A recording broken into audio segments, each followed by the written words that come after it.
On this episode, we'll talk about infertility, chronic obstructive pulmonary disease, and multiple sclerosis after gastric sleeve surgery.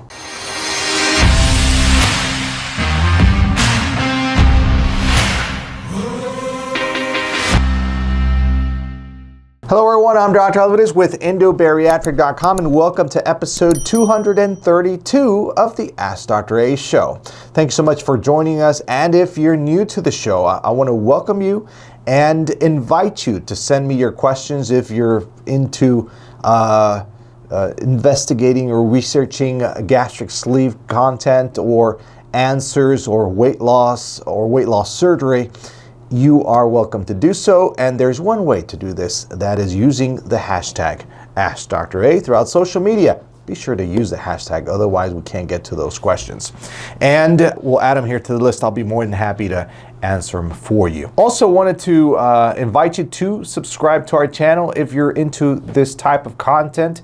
We upload content quite a bit frequently, at least once or twice a week. So let's get into the show. All right, so the first question is, originally was, I want to know more about PCOS and infertility after the gastric sleeve. And we have quite a bit of content regarding PCOS. We actually included PCOS, which is polycystic ovarian syndrome, after weight loss surgery in one of our recent Ask Dr. A shows. So today I want to focus on infertility. The question is, does infertility get better after gastric sleeve, after weight loss or weight loss surgery? And the answer is yes. That is very well studied. Just a bit of weight loss will bring great benefit toward your body, toward your female body, because it helps to get your hormones more balanced.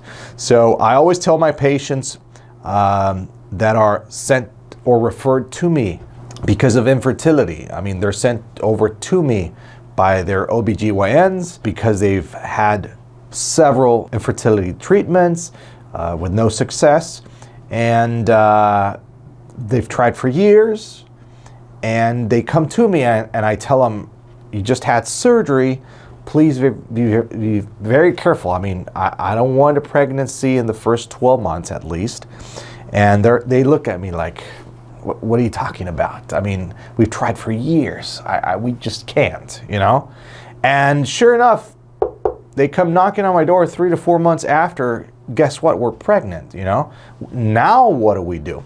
So I always tell my patients that are here because of infertility, I tell them, please be careful because you will get pregnant. So it's just wait at least those 12, 18 months and then look for the pregnancy because it's not ideal. It's not the ideal time while I'm trying to pull you down on the weight right after surgery, and then you're pregnant where your body physiologically is trying to create a new being. All right. So back to the question, does it get better? Yes, it does get better.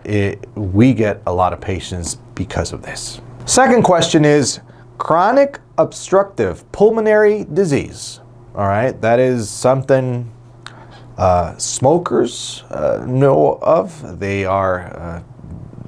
know the name, they know the disease, very commonly called emphysema or chronic bronchitis.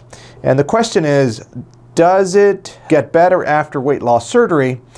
And the answer is yes, although it does not go away. All right, once you have the diagnosis of chronic obstructive pulmonary disease, that is a damage to your lungs. That is something that has been caused to the lungs.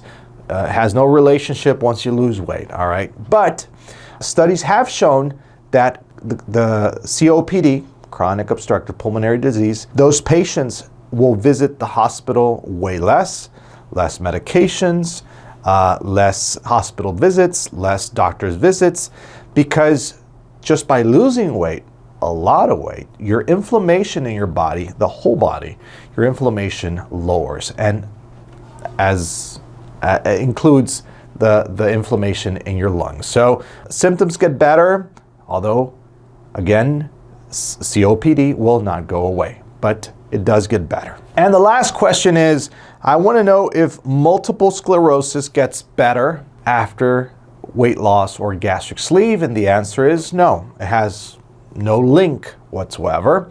Although we normally get the question, can I get surgery if I have a diagnosis of multiple sclerosis? The answer is yes. Yes, you can. You get clearance by your doctor or your neurologist. Yes, you can. It is safe. It is doable.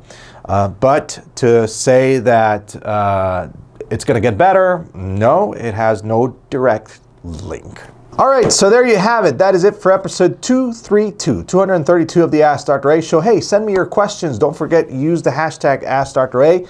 And if you enjoyed the content, if you hit me one of those, I really appreciate it. It helps a lot to the channel and the algorithm here on YouTube. And don't forget to subscribe. I'm Dr. Alvarez with Endobariatric.com, where we are changing lives one sleeve at a time. Take care and God bless.